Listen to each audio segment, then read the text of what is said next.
Hello and welcome to the first ever taping of the JeffCo To Go podcast, a production put together by the Standard Banner and its new SB Media project.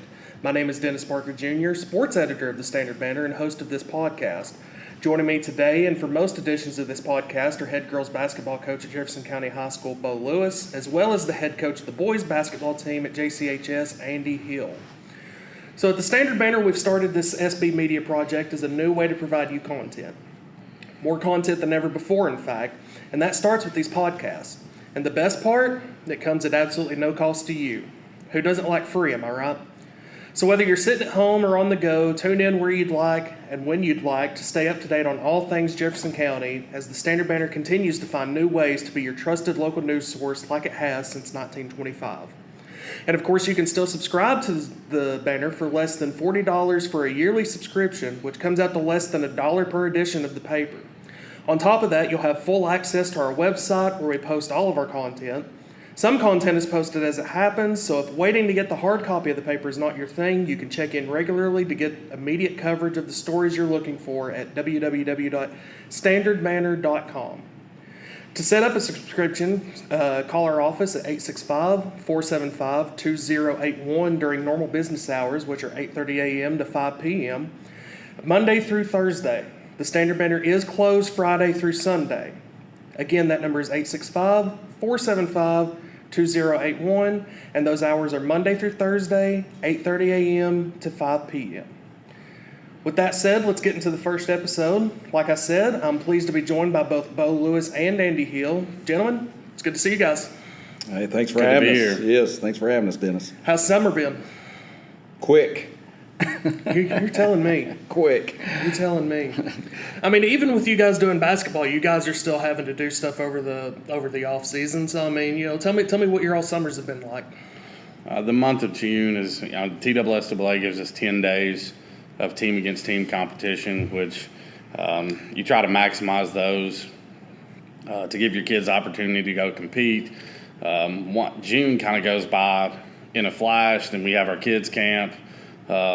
You get a quick breath there with the 2-week dead period, and you're coming right back and doing more off-season stuff. So spend a lot of time at school, which is you don't. The summer is not really the break that everybody talks about that we get as coaches. You don't get much of one. You get dead period. Yeah, and like two week breather, and you turn around, and it's time to go again. Well, even in dead period, you're thinking of July, what you have to get done. That's July and August. So you're always, your mind's always turning. We had a coaches meeting this morning with our upcoming guest, and he mentioned that turning off the mind, and you as a head coach, your mind never turns off. You're constantly spinning your wheels, thinking about your kids, your program, what you can do better, and right now.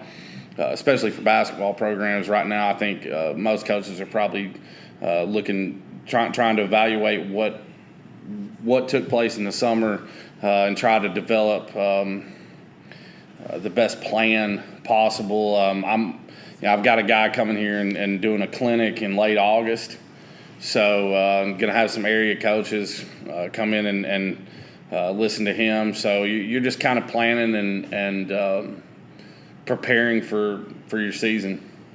How do you fight that fine line? Because, I mean, obviously you have to stay busy as things are going, as things progress towards your season starting in, late October, early November. But at the same time, I know you guys have got kids that play multiple sports. So you've got kids that are maybe playing volleyball, playing football, girls soccer, whatever. So, I mean, you can't really get your full team together. How do you fight that top line?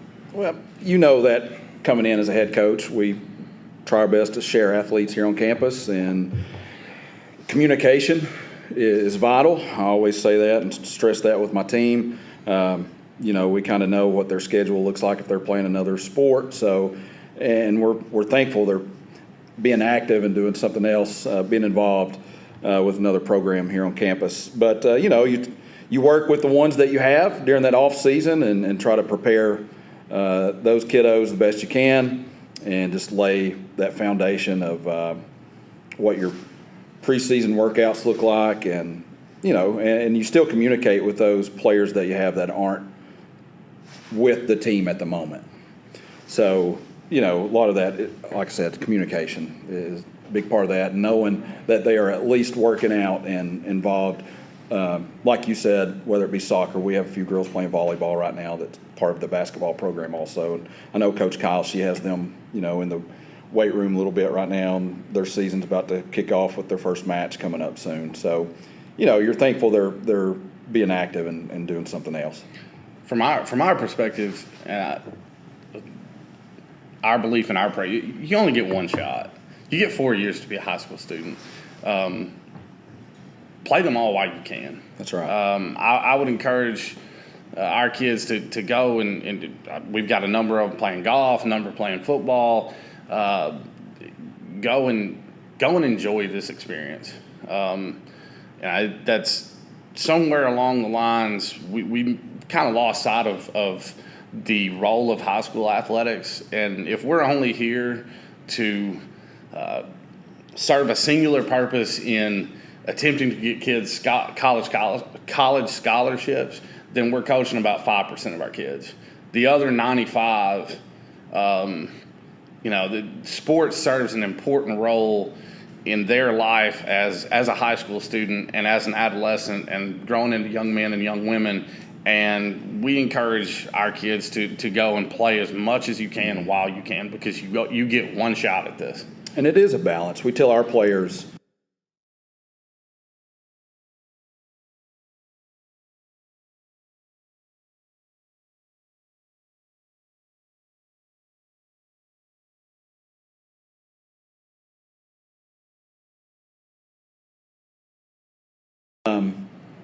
but like Coach Hill said, that percentage is small that's going to go on to the next level. So what's the big picture? Why are you doing this? Let's make it a positive chapter of their life, hopefully for 4 years, and they become a better person and as they move along. I saw a tweet the other day from one of my former Jefferson County resident, one of my former teammates at Marty Middle School, Terrence Oglesby, who went on to play at Clemson and is now an analyst in an analyst role, does some TV work, and he sent out a tweet and asking the question, how much is too much?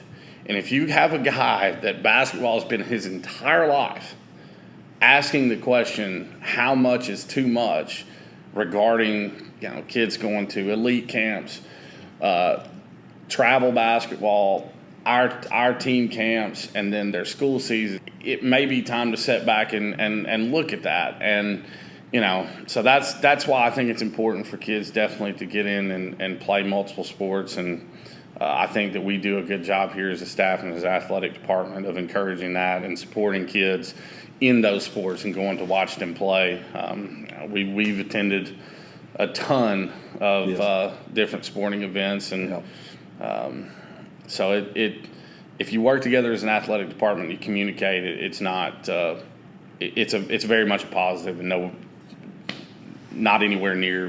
There's not any negatives to playing and being involved in multiple things. Well, just like Coach Hill said, too, to move with that, with Terrence tweeting that question out. You have one of the best female basketball players in the nation right now with Haley Van Lee.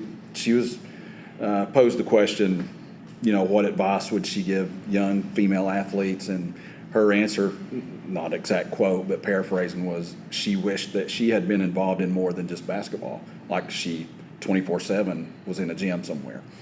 She's one of the best players now, going to be at LSU this upcoming season. Saying that. So I think there's a lot to that. Well, you bring up, the how much is too much. I mean, I went to school with a friend of mine. Her entire life was basketball. Even her parents had her, like you said, travel ball, doing all these camps, all this stuff. Her entire life was basketball. I ran into her a few years ago. Hadn't seen her in a long time, but I ran into her a few years ago and brought up basketball. And she's just like, ugh. I was like, what do you mean, She's like, I hate it. She's like, I haven't touched a basketball since high school because of the burnout. Well, you burn out and, to go along with that, injuries. Yeah. I think I'm obviously not a doctor, but I really feel like there's a link to that. Right, but you mentioned studies, and studies do show, you specialize in a sport, you're more likely to wind up injured because you're constantly just wearing and tearing on those same body parts that you're using to play that one sport. And they say, kids that play multiple sports, that's always the thought, right? You're like, say Andy, say his point guard is also running back or quarterback for the football team. He's probably sitting there thinking, well, I don't really like all the hits that he's taking and everything. But at the same time, it's one of those things where, yeah, he might be taking some hits and there's obviously some risk there. There's also risk being in a gym year round and ending up with a non-contact injury, and that ended up derailing your season. Right. Well, I think that's a good time to segue into our guest. We will have guests from time to time on this show, and today, for the very first episode, we are fortunate to be joined by the Director of Athletics at Jefferson County High School, Mr. Gaines Cox. Mr. Cox, how are you? I'm good. How are you? Can't complain. Thanks for inviting us on. We're excited about you adding this podcast. Oh yeah, absolutely. Obviously we're sitting here talking about dual sport athletes. Your role as a guy that oversees all the athletics here at Jefferson County. What are your thoughts on kids, competing in multiple sports? I mean, is that something you like seeing? We want to share athletes. This should be the most exciting time for all of our athletes. And regardless of who that athlete is, we want them to make the choice of what they play. And if a kid wants to be a swimmer and a volleyball player, we should encourage that, and when it's time to swim, let them swim, and then when it's time for volleyball, let them do volleyball. Our coaches do a great job of sharing athletes. We want to encourage that, and we want them to, again, maximum. For most of our athletes, this is going to be it for them. Most don't go on to play at the college level, at any level of college, and we want it to be the most positive, fun experience, compete and win, but sharing athletes is definitely something that our program, our coaches, are aware of, and something that they want to do. We talk about that a little bit. You mentioned the coaches and how they're so good at sharing athletes. How much easier does that make your job? It's a lot easier. It's not to say we don't have hiccups, but Coach Lewis has already talked about communication, and as long as there's an open line of communication, like during the summer, everybody's training in all their sports. So there has to be a lot of communications to where a volleyball kid can also work on volleyball skills, but also get in the gym and work for Coach Lewis in improving their basketball skills. And the better relationship our coaches have makes sharing athletes that much more efficiently done. We got these two guys right here, and obviously they were brought in at the same time to coach both basketball programs. They'd worked together before at Carter, so having them both not only back at Jeff County, but having guys that had worked together before, how important was that in the process about a year ago, trying to find replacements whenever you guys were looking for both a girls and boys basketball coach? Well, it helps tremendously. You want your boys and girls basketball coach to be able to have a good working relationship. They share an office. They are very familiar with one another, so that does make that relationship between the girls and boys basketball coach that much more efficient. I'm using that word again, but they're best friends, and that relationship between the boys and girls basketball coach has to be strong because they're sharing gym time. We are fortunate enough here in Jefferson County to have two gyms, a gym at the Patriot Academy and here, but their ability to work with one another is not the reason they were hired together, but I think it's a benefit of having them both here. Well, and of course, they have to schedule together as well. I mean, if one of them decides that they want to go play a blood and gut schedule and the other one wants to go and get as many wins as they can, it's obviously you're going to have a butting heads moment, but these guys seem to pretty much agree on just about anything they want to do. Very smooth. They were a good working relationship. The scheduling, when you mentioned that a second ago, they were both pointing at one another saying, no, he's in charge, no, he makes the decisions. I guess we'll wait till the end of the year to see who did a good job scheduling and who didn't. All right, I'm done kissing their butt. Let's talk about you for a little bit. We're about to get into the meat of it. Fall sports are about to start, and of course that starts a 10-month journey of nonstop sports here. So I mean, what's that like? What do these next 10 months look like for you? Maybe something that people don't know. Oh, wow. Trying to manage our coaches, but let me start back. It starts at the very top. With our director of schools, Dr. Tommy Arnold, who does a phenomenal job leading the entire county, but he's let us know that he's going to be in our corner. He's got kids that have gone through the system. They play sports as well. But then Mr. Rogers, Randy Rogers, our head principal, is the athletic director and has everything running smoothly. He did it for about 11 years. He asked me to help 2 years ago, and I'm trying my best to hold together what he has built. So we've got support from top. It may skip the athletic director within our coaches, but it's a matter of scheduling, facility usage. There's a lot of different schedules that have to be ironed out. So once you get all that planned, then it's a matter of game day preparation, and Jennifer Moore, our bookkeeper, and Andy Watkins, and tickets. And you're right, it starts now and it doesn't end until hopefully late May. And it's busy, but it's good. There's a lot of different things, a lot of different moving parts, and what makes it run so well is our head coaches. From their training from day to day, getting ready for their contests that are coming up, to game days. But I don't know if I answered your question as far as something that someone may not know. It's just there's a lot of moving parts to people in the county coming to watch Jefferson County play, whether it is a volleyball match or a girls soccer or a football Friday night, from security to custodians to ticket takers to getting officials here. It's a well-oiled machine, again, built by Mr. Randy Rogers, but our coaches are a huge part of that as well. Mr. Rogers mentioned something today that I thought was a very interesting point, is we've got one high school in the county. It's a one-horse town. But the most visible part of our school is athletics. A lot of people aren't in the classroom and AP courses and that sort of thing. So one of the biggest outlets for the community where our school is seen is through our athletic departments. I think I can add something that a lot of people don't know. And I have a lot of respect for you just in the regard that, you pretty much have, from August through May, we pretty much got similar schedules. The fact that really you've got a worse schedule than I do. Gaines drives a bus before school starts. Your day starts at what, 5:30, 6 in the morning, earlier than that, and then when sports are in season, you're going until 9, 10 o'clock at night? Depending on the day, depending on the schedules. It can make for long hours, but I think that most coaches and most athletic directors are having just as long a days as I am. And we get into this with eyes wide open, knowing that the hours are going to be long, but it's all comes back to those kids, and we're trying to make create an environment that is positive for those kids. Still, I think that says a lot. You spend all this time, and all the coaches do too. Most of the time, you end up spending more times with other people's kids than you do your own. And that's a challenge that I've learned just the last 2 years myself. Now Saturdays and Sundays, unless it's something that absolutely has to be done, that's time I'm spending with my family, because I can't do, otherwise I'm going to get burnt out myself. That's true, and work-life balance is very important.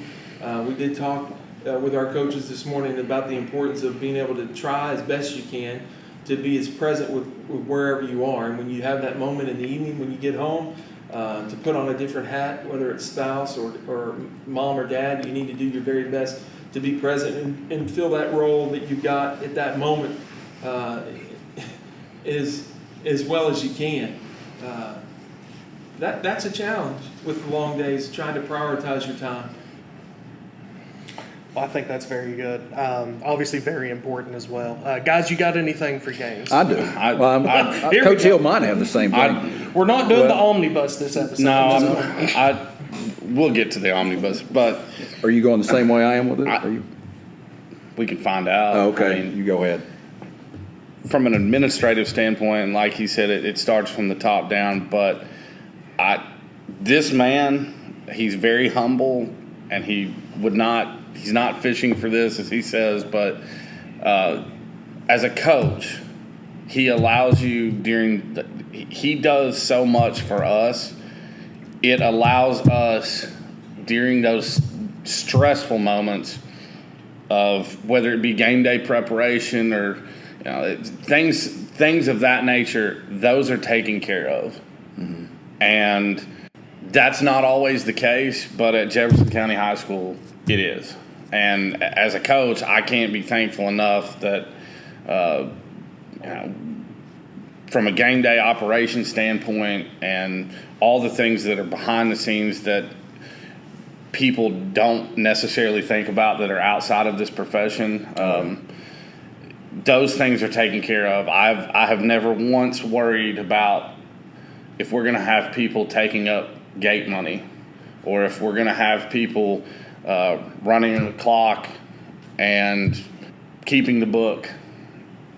Those things are taken care of, and to have those things off your plate as a coach, it may not seem like a big deal outside of the profession, but once you've been in this, it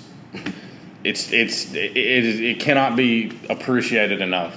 Yeah, very appreciative. And, it's not just the school sports either that they work with. I mean, and maybe we'll talk about this when it gets a little closer to the season, but elementary league. I mean, you want to see behind the scenes atmosphere. You have our athletic director, you have Mr. Rogers, and you even have the director of schools, Dr. Arnold. You come in here on a Saturday at 2:30 and you see those guys sweeping or mopping and pushing buggies. Gas blower, yeah, and blowing popcorn. Some of the best times that we had last year were doing that. Taking garbage off on a 2 o'clock on a Saturday. These guys are here helping us, and man, talk about a well-oiled machine. That's something we can talk about on a podcast. That elementary league that was put together before we got here. But man, that was something to see this past year. We're so excited for that to start. But Coach Hill mentioned Coach Cox being humble. He definitely doesn't like to talk about himself. But we could throw in there that he was inducted into the Carson Newman Hall of Fame. That's right. Past year too. I mean, we are sitting here with a Hall of Famer. Yeah, that's rare. And he's on his way to. It hadn't happened yet. The ceremony's in January. They got time to change their mind. He's working on another Hall of Fame. We're working on the Jefferson County Athletic Director Hall of Fame. I mean, we're getting. What's our next topic there, Mr. Parker? All right, let's get into it, guys. So obviously, Okay. like I said, fall sports, they're about to start up. So, obviously an exciting time of year. You get football, volleyball, girls soccer, cross country, golf. Golf's actually already started. They played the Morristown Invitational just the other day, about to have their first regular season match as we're recording this. Getting into that time of year, we can go through this list one by one. But just first off, I mean, what are your all's thoughts on, what are some of your favorite parts about fall sports? Well, August, June, July, and August can be a rather, from a watching sports standpoint, from any fan of sports. So there's not much going on. So once the arrival of fall sports gets here, it lets you know that you're going to have some interest as a fan, and it's an exciting time of year to get things back going, and you're going to have a lot going on, and we certainly have we certainly have a lot going on at Jefferson County during the fall. So for me, it's an exciting time of year, whether it be football, soccer, volleyball, etc. There's going to be a lot of action on our campus. It starts the school year, and you may not be excited. The students may not be excited. I know that teachers are very excited for the school year to start back. The students may not be excited about coming back, but this starts it all for another year of athletics. You mentioned golf has already started, but this pushes us right into another school year, and the excitement just builds from there. And it goes so fast, I'm excited for each of these sports that we see here that's starting up in the fall. Obviously, football Friday nights, the tailgates, and getting to see everyone from around the county come together and cheer on our team on Friday nights, Coach Riley and those boys out there. But even and the other sports as well. We had mentioned about multi-sport athletes, and we have other of our basketball players playing these other sports. So I'm looking forward to watching Coach Kyle in her first year as a head coach, and watching some of these basketball players. Brooke Satterfield's out there playing, Adeline Armstrong, a couple others playing volleyball as well. So like Coach Cox said, this kind of gets the year started off and get the old red, white, and blue out ready to go cheer our teams on.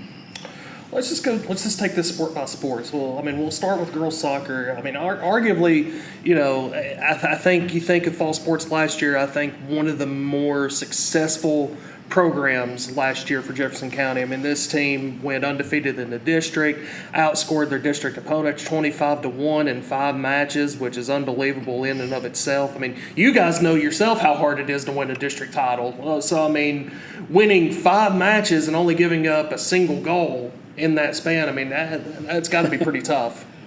I need to talk to Coach Way about his defensive preparation. I like that. I think he scored more points in district games than we did. Well, no comment. I mean, you mentioned defense, and I mean that's probably just kind of looking over what they've got coming in. I mean that's probably where they lose the most of their starters from last year. It takes 4 players to play on the back line with the formation that they run. They lose 3 of those starters from last year. They do get some girls back that were injured last year, so that'll obviously help. But still, I mean, you got a lot of returning talent there, but you also got some new pieces that you've got to work into a championship team. Well, Coach Way, he's a veteran coach, been doing it for a long time, great guy. He'll have his team prepared. The notes that you have taken for this podcast that you've given us an opportunity to look over and seeing what he's bringing back. I mean, player of the year, the forward, goalkeeper, I mean, he does have some pieces coming back from that team from last year that are now veterans, experienced, and which will benefit, the rookies that he may have coming in on the team. Well, and the best part about those returning players, they were all sophomores last year, so they've still got 2 years left in this program. Coach Lewis mentioned probably the most important thing is the fact that he's been through this before. Coach Way is a veteran. He's been doing it a long, long time. And there's probably not a season at this point in his career that he doesn't walk into that he hadn't seen and prepared for. I mean, this year it looks like it's the defensive side. I'm sure he's had seasons like that before. And I think his experience as a head coach is going to pay dividends there. But they do have a solid nucleus coming back, and I expect big things from them, and I know he does as well. How much does it help you to have someone, a veteran like that? Not only a veteran just in the sport that he coaches, but the fact that it's a guy that is entrenched in Jefferson County. I mean, he's been here 2 decades now. Much longer than I've been sitting in the seat that I'm sitting in, but it does provide a comfort. The familiarity that he has as a soccer coach, but just the things that people don't see, the fundraising, the forms, and the clerical side of being a head coach that no one sees, that you've got to make sure that you do. That's a part of your job as well. He's been down that road, and I know from my standpoint as wearing the hat as athletic director, it's comforting that soccer's taken care of. He's been down this road before. Well, and I don't want to put you on the spot here, but obviously, he recently stepped down as the boys soccer coach. Been running both programs for so long, so now you guys are in the market for a new boys soccer coach. Obviously, you ain't got to name names, ain't got to go over anything particular, but how is that process going of finding somebody to fill that role? We'll be interviewing for this job soon, but you got to find the right fit. And that is multi-layered in high school athletics. It's not like college. I'm not trying to make an excuse, but it's not like college athletics where you can just go pick out. You got to find the right fit. Is there a teaching position available? Are they certified in that teaching position? And ultimately, are they going to fit the culture of what our program stands for? So it's more than just finding somebody that's A, qualified and wants to get it, but they've got to meet all these other requirements. Because we are a high school. We are in the business of educating students first in the classroom, and athletics are an extension of that. So we're in the process of trying to find the right fit. We'll move on to another female sport, volleyball coming up. We got Paige, like Bo already talked about, we got Paige Kyle coming into her first season with the Lady Patriots. Not only that, I mean, first season as at the high school level as a coach. So, I mean, obviously going to be some learning there, Bo. I mean, you've been through that. You've been through that before. You and Andy both. I mean, what's that process like? Just adjusting from, obviously you coach middle school, something along those lines first. Come into high school. I mean, how big of a jump is that? It's a difficult journey. It is it's not easy, and saying something is not easy can be looked at as a negative, but it's the truth. I mean, it's not an easy task. There are a lot of things that once you in basketball, it's called moving the next seat over. When you move that next seat over, there are a lot of responsibilities and from the clerical aspect and just it never turns off. It is your program. It is your baby. Those are your kids. My hobby is to play golf. When I'm on the golf course, I don't escape the fact that I'm the head boys coach at Jefferson County High School. So, and my phone won't let me escape it. Somebody asked me what the biggest difference was between being an assistant and being a head coach. I said the amount of times my phone rings. I mean, it never stops. So, but she's come in here and she's rolled her sleeves up and gone to work, and she is from the looks of it. I'm not a volleyball expert, but from the looks of it, she's going to grab that program and make it her own and do a great job with those girls.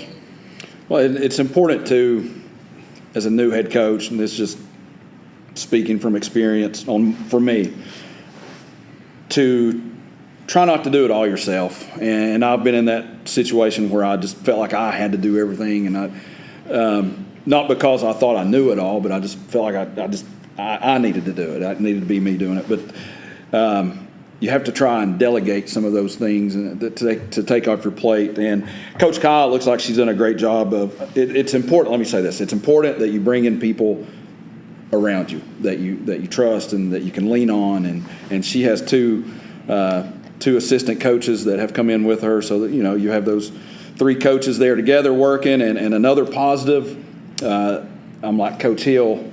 I know more about beach volleyball than I do, the volleyball. I'm not an expert either at volleyball, but You a striker in beach volleyball, or you a setter? I'm probably a setter. Okay. Yeah, probably not a striker too much. But a positive that Coach Kyle has, I look at her roster, and she has some great kids. And I've mentioned Brooke Satterfield earlier. I'll continue to mention Brooke Satterfield because she's going to be she's one of our captains of the basketball team. She's just a great kid. And, Haley Potts coming back. She has some really good players to lead that team and to create that atmosphere, that positive atmosphere that she likes. Because I've been in situations where I was a first-year coach on campus somewhere, and, it was difficult. You might not have that leadership on the team that you really need to. You have all these thoughts and you have this plan, but that can change in a heartbeat. With what pieces you might have there. Well, you mentioned Haley Potts. I remember talking to you last year. You were at some volleyball matches. Obviously, cheering on some of your girls on the team. But you had mentioned that's someone that you tried to get out to come out for basketball. Are you still actively pursuing that, or kind of let that be? Well, I mentioned it to her a couple of times, and then when I realized that was probably a lost cause. But the reason I tried to encourage her to play basketball. One, she's a great athlete. She brings an energy to the floor that any coach would want. And she was a good basketball player, along with volleyball. So I was hoping to, coming in as a new coach last year, I was seeking out those athletes that we wanted and a type of player of her caliber that would bring, a fierce, competitive spirit with her. And I also, kind of telling how long I've been around too, I coached her mom. And her mom was a fantastic basketball player over there from the Pine. So Stephanie was great basketball player. Actually had Sarah Jane Centered on that team. She was my little point guard as a sixth grader, and so Haley has a lot of that competitive spirit that her mama had in her. Well, and I think it obviously helps the volleyball situation. I mean, she's one of those, we talk about athletes that play a sport year round, and she's definitely one of those, very, very involved with travel ball year round and everything. So I think that definitely helps. But, you guys talk about Paige coming into this. I mean, I think that's one of the things that struck me. I mean, she's a young coach, but man, she seems poised. She seems like she knows what she wants to do, and she's going to get there. And I think that's probably one of the more impressive things. What have you seen out of her games? Just getting to watch her kind of work. I mean, she kind of got a late start to this deal, but still, I mean, it doesn't seem like anything's really bothered her. No, she's hit the ground running. Those girls are working. She's got them in the weight room. They're training. She's had some camps and that sort of thing, and really handled herself really, really well, like a seasoned veteran as far as. It's not just on the floor, it's those other things, the clerical things that you have to do when you're managing a roster of athletes, and she's done an extremely good job. You mentioned her assistants, Ashley Delph, Kimberly Murphy, have come alongside her. She's familiar with both of those, trusts them both. And she's done really, really well managing her first year. I wouldn't think that she's acting like a first-year coach in that regard, and looking for big things. Another benefit, Coach Yoakum, was a volleyball coach for years. She's reached out when she stepped down. Coach Yoakum stepped away for the right reasons at the right time for her, and but she's come along to help. I mean, that says a lot about Coach Yoakum and her passion for what she had done, and Coach Kyle's welcomed that. So I think that's helped her transition into this job, as Coach Yoakum's willingness to help, and she leaned into that. Coach Kyle did. And some coaches would be like, I don't want any help, I'll take care of it. She was welcomed that. So it's been good. And obviously Tori won a couple of championships here Without a doubt. at the district level, went on to take the team to some region spots. I mean, that's obviously got to be a big help. I actually wasn't aware of that. So, I mean, yeah, that's got to be awesome, especially for someone coming into their first year, kind of learning some things. But, I mean, still, like we said, I mean, she seems unfazed by everything. She seems like somebody that's been doing this for a little while now, and I think that's really important. Moving on, we'll, we already talked about golf, already ended their season a little bit. Andy, being a former state champion yourself, what are some of your thoughts about the golf program coming into this year? If they have the two pros that I was able to play with, they'll be just fine. Unfortunately, I think Peter and Jonathan don't have any eligibility left. So, Coach Jurek, just watching him in the last year, he's passionate about the job, and I think that is in that sport, to build a program. I think first and foremost you have to have a guy that wants to go out there and that is passionate about the sport and passionate about the kids. He works his tail off. He's doing the right things from a program standpoint. Played in this golf tournament fundraiser, had a great turnout. A lot of fellowship and fun in that.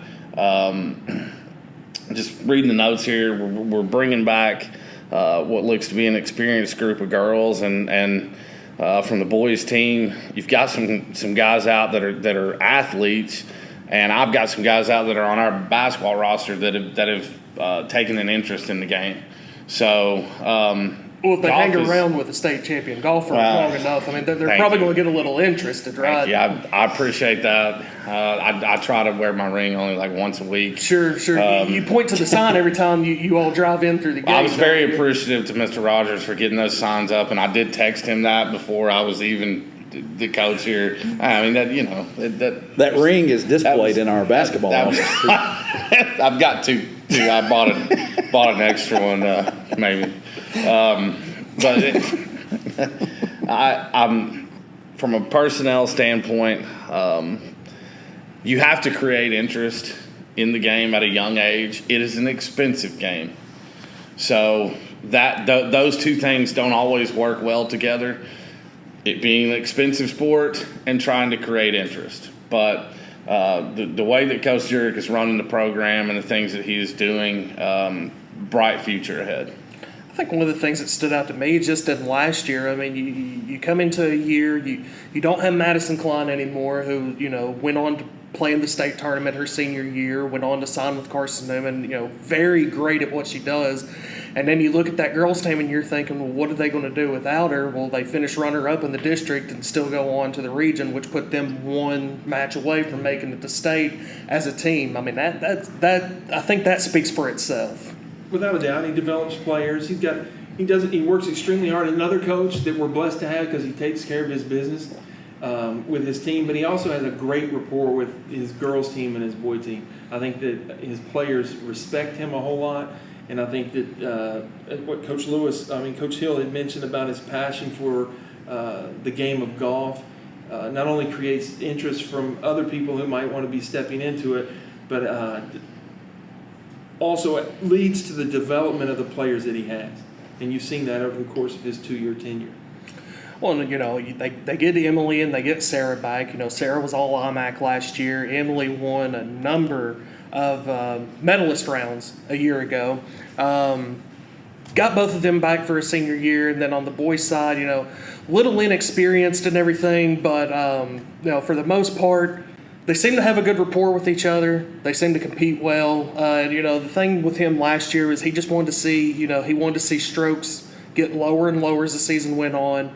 Talking to him after Morristown, he's just like, now we're just working on consistency, being able to put those rounds together consistently. I mean, and how hard is that? I'll talk to our expert golfer here. How hard is it to put together consistent rounds? I say this a lot now that I took a lot of time away from the game when I was playing college basketball, and I first got into coaching, especially once I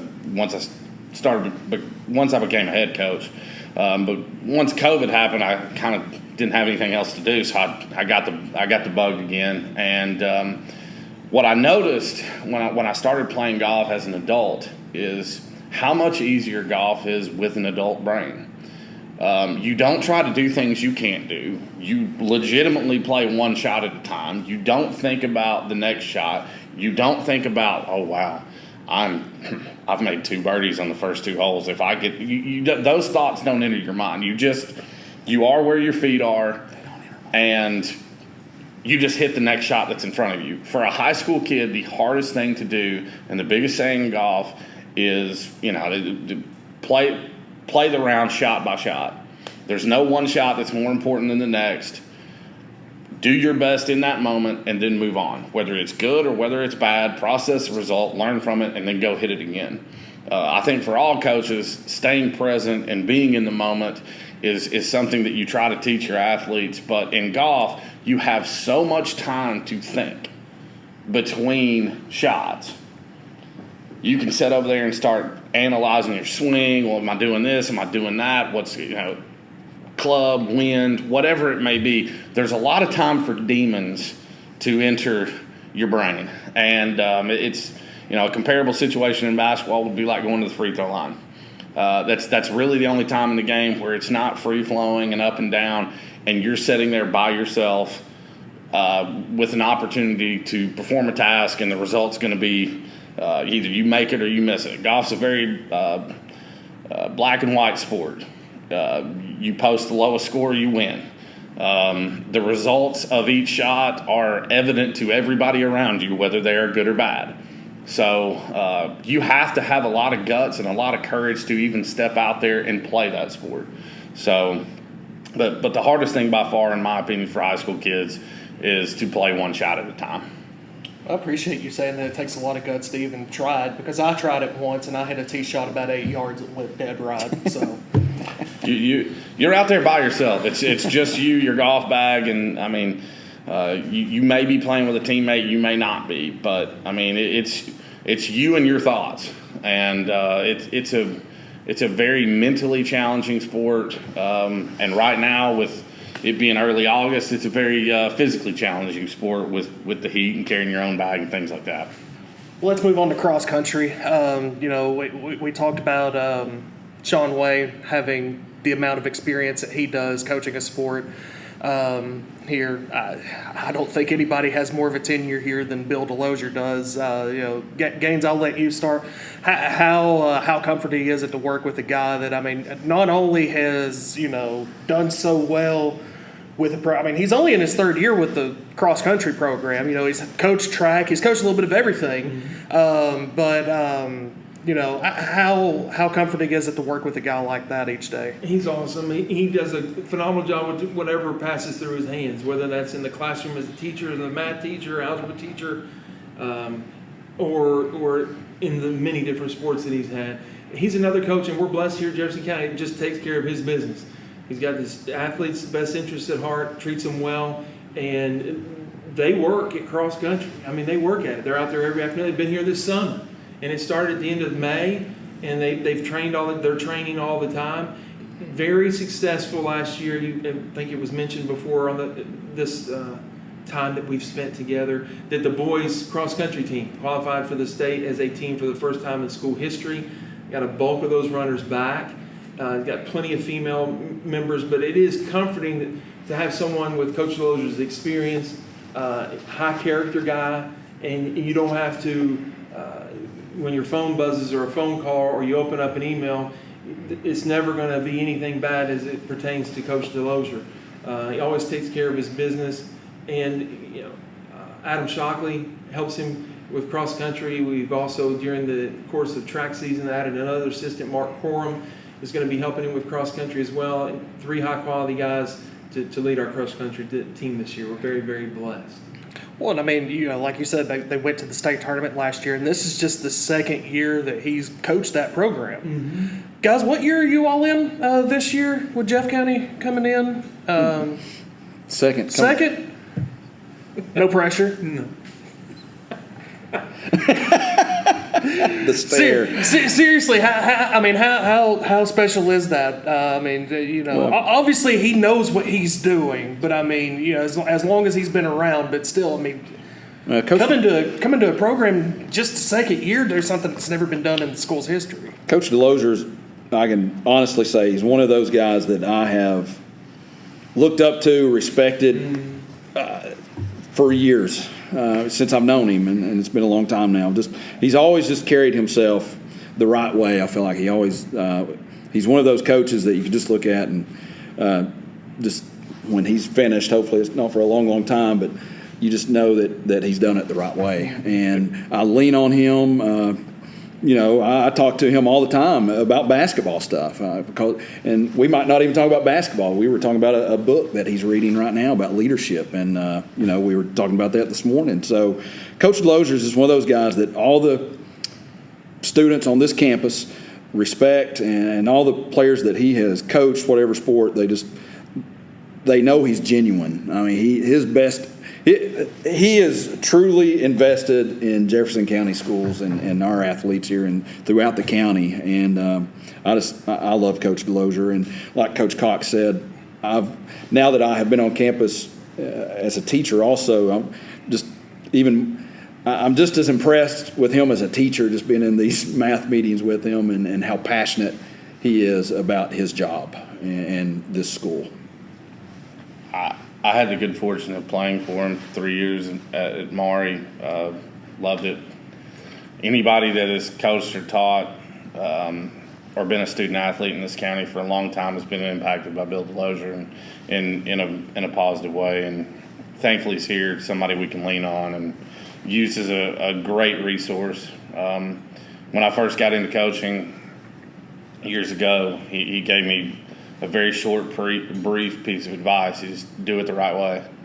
And, that coming from him, I knew exactly what that meant. Well, and, they bring back their top 3 runners, both the Slagle twins, Gage and Gavin, and bring back Connor Hodgson as well.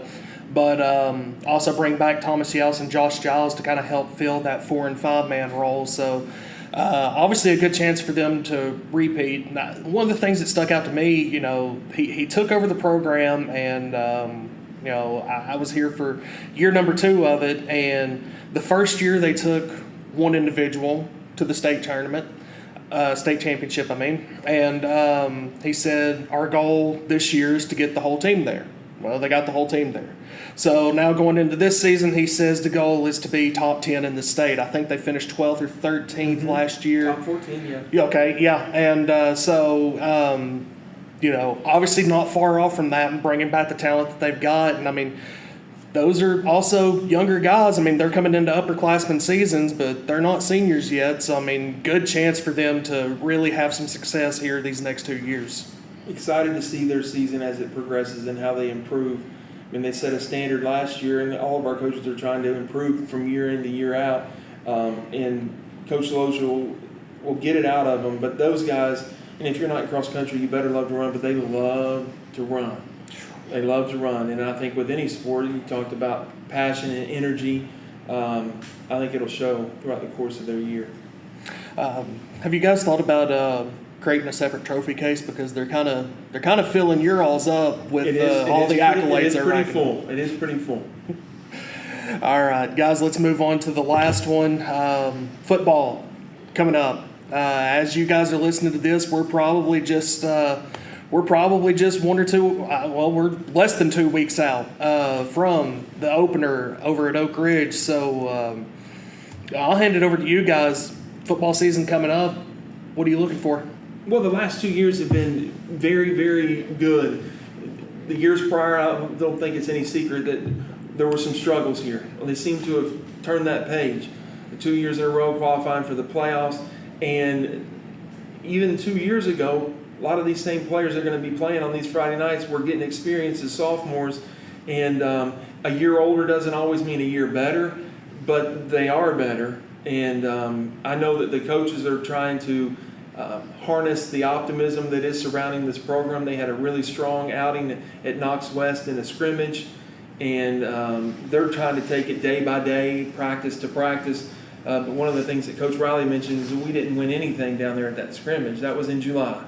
The bright lights weren't on. It wasn't a Friday night with the cheerleaders there and the band playing.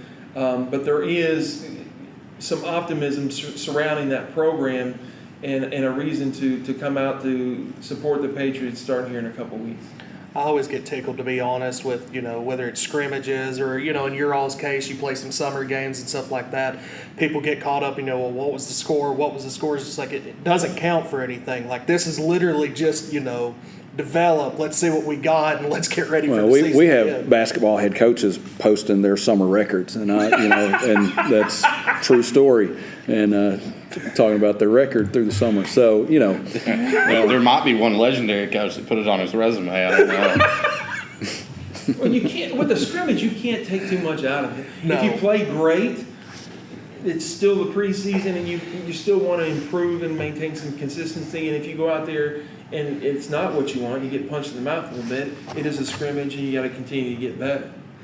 Well, I think that was the thing, at this scrimmage. Jeff County looked really good at this scrimmage, especially on the defensive side of the ball over at West. That was what stood out to me. But at the same time, you're thinking, well, they probably should, because they bring back just about their entire front seven. They lose Nolan Bissell, leading tackler from last year, but that linebacker room was just loaded. So I know they're going to miss his leadership. And they're going to miss having him on the field, because, that's a big piece to lose. But they have a good problem to have, just in the fact that they have so much depth in that position. As long as it stays in the box, I don't think they have a lot to worry about. We're going to miss Bissell just on campus. I love old Bissell. I'm going to miss him here. From a fan's standpoint, expectations are always high in this area for football, and that might not always equal to realistic situation. But I think right now the expectations are high, and I think Coach Riley has, like you said, so many pieces that are coming back. So optimism is up for our football program, and I can't wait to get down here and be in front of that student section and Maddox Rogers and his crew in the student section just he ain't gonna cheering. Get you another technical, is he? Well, we've had a discussion or two about that, but I can't wait. I cannot wait to watch our football team coming up here at Oak Ridge here in a couple Fridays. Gaines mentioned that we're just a couple of years past the you had the 0-10 season, you had the 18-game losing streak. Now they've gone to the playoffs back-to-back years. We're on to Oak Ridge. They've got a chance. We're on to Oak Ridge. They've got a chance to go to the playoffs for 3 straight years for the first time in over a decade. Not only that, but if they have a winning season this year, that'll be the first time that the program's done that in over 2 decades. Mm-hmm. Since 2002, 2004. So I mean that's a pretty solid turnaround. Well, when you talk about experience, we've mentioned coaches and talked about, how blessed we really are here on this campus and just the culture that's been created here in the Valley. I'm not sure that I've ever been in a situation, I'm not just saying this because we're on a podcast, but I've never been in a coaching situation where each coach of every sport, the culture we have here amongst our coaches is just unbelievable the positive atmosphere that's here at Jefferson County High School. But with Coach Riley, talking about experience, what he brings to the table just himself as a player and being a former Patriot and former Vol and head coach, college experience coaching and that sort of thing, and then the coaching staff he has around him. Like I said, optimism is high for this group. They have a lot of positive momentum going into the year. I try to look at things through a coach's lens. Regardless of the outcome, these guys are putting in the work to be successful. And as a coach, that's all you can do. Our kids will be prepared to play. We'll have good scheme. Ultimately, as a coach, that's what you can do, and do things off the field that allow kids to grow from kids into young adults. So I think our football program is putting themselves in the best position to go out there and be successful. And at the end of the day, their schedule is extremely difficult. You open up going on the road to a historic venue in Tennessee high school football, at Oak Ridge, Blankenship Field. That place will be packed. Having been in a district with Oak Ridge at a previous stop, playing there can be intimidating because it's done right and there's a lot of history. So when those dudes walk down the stairs, their entrance is unique. It's an off-campus facility, so it'll be a very, very cool atmosphere for high school football. And then it's two programs that have a lot of tradition in the history in the state of Tennessee. Well, you move beyond just the last time Jeff County went to the state championship game, they beat Oak Ridge in the semifinal. Oh, okay. So you're doing a little.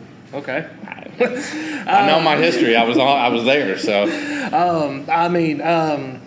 Going into the year, you talk about the tough matchup at Oak Ridge. But those first four games, I think, and Spencer's already said it. We're going to learn who we are in the first half of the season because you got Oak Ridge, then you turn around and play Sevier County, another historical rivalry for the Patriots. Pretty much in any sport, and then after that, you open the region with the two top teams from the region last year, Dobyns-Bennett and Science Hill.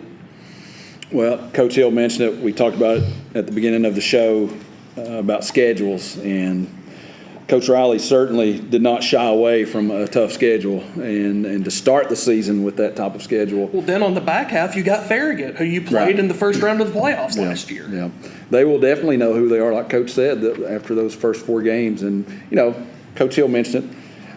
They're going to be prepared.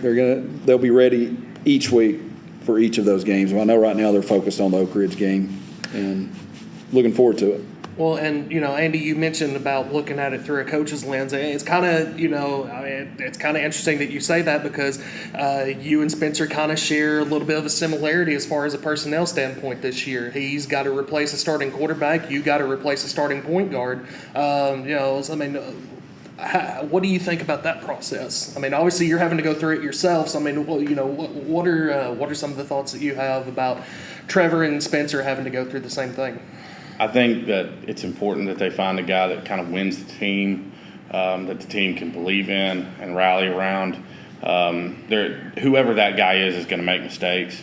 It's going to be their first time on the varsity level going out there under those lights. So the coaching staff knows that. They're going to be patient with those guys. But I think that it's important that, whoever begins the season in that role kind of wins the team and wins the guys around them. What helps a new quarterback, never been a football coach, but love watching. What's going to help them, they got really smart coaches, that helps. Coach Denton knows what he's doing. Coach Riley knows what he's doing. they'll have a great plan. But you got an offensive line coming back that's been through it. You got a stable of running backs, 4 deep there, that aren't just good high school running back. I mean, 3 or 4 that the numbers back it up. You could detail it if you wanted to. I think that's going to help whoever is that QB1. That you have a lot of great quarterbacks that are running for their lives because their offensive line can't hold them. That whoever wins, whoever plays in that position is going to have a lot of weapons to lean on. Well, and that's a good point because, I mean, that offensive line, it's not only talented, but it's deep. Mm-hmm. And then you bring up the fact about the running backs. I mean, they're so loaded in that department. I mean, talking to Spencer and Trevor, they're finding ways to get their 3 and 4 guys, Sean and Skylar, trying to find ways to get them out wide at receiver and, get them involved in the passing game because they're too good not to have on the field. You've got a guy coming off. You got Amari and Mills coming off back-to-back 1,000-yard rushing seasons, and then you have an absolute dude. Yeah, Dallas Williams with Dallas. You think highly of Dallas Williams? He's Oh a man. dude, man. Who doesn't? When in doubt, give it to him. Yeah. You'll be all right. Yeah. I mean, that guy was, one of the biggest offensive producers last year, especially from a touchdown standpoint. Led the team in rushing touchdowns and added to some receiving numbers as well. I think that, for me, that's the only thing with the whole quarterback thing, and it could be a good thing or it could be a bad thing, is, whether it's Mason Henderson or whether it's Jackson Osborne, which are the two that have been fighting for the spot all offseason, you're coming into a situation where you don't have a lot of experience at receiver. You've got some older guys at receiver, but guys that haven't played a ton. I mean, you got Bryson Letterman, who was 3rd on the team in both receptions and receiving yards last year.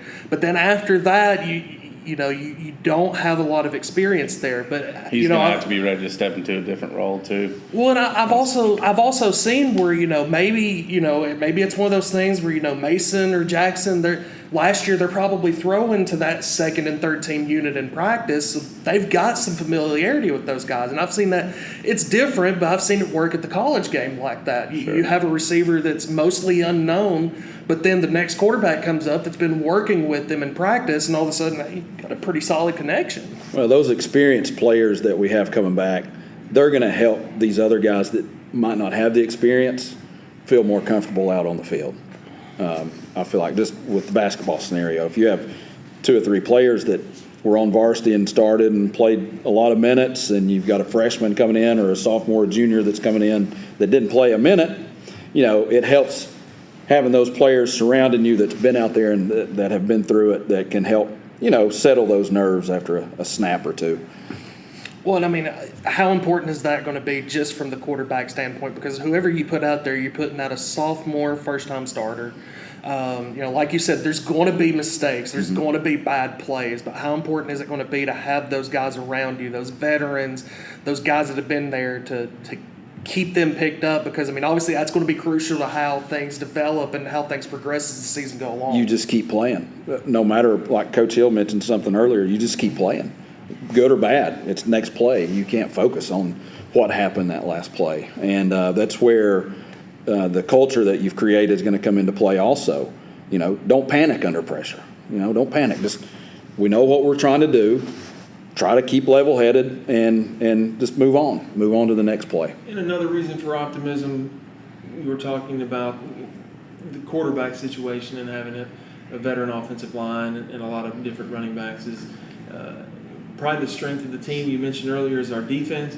When there are mistakes that are made, you can rely on your defense, and maybe that you're a little bit more conservative on the offensive end, knowing you've got the defense that he's got.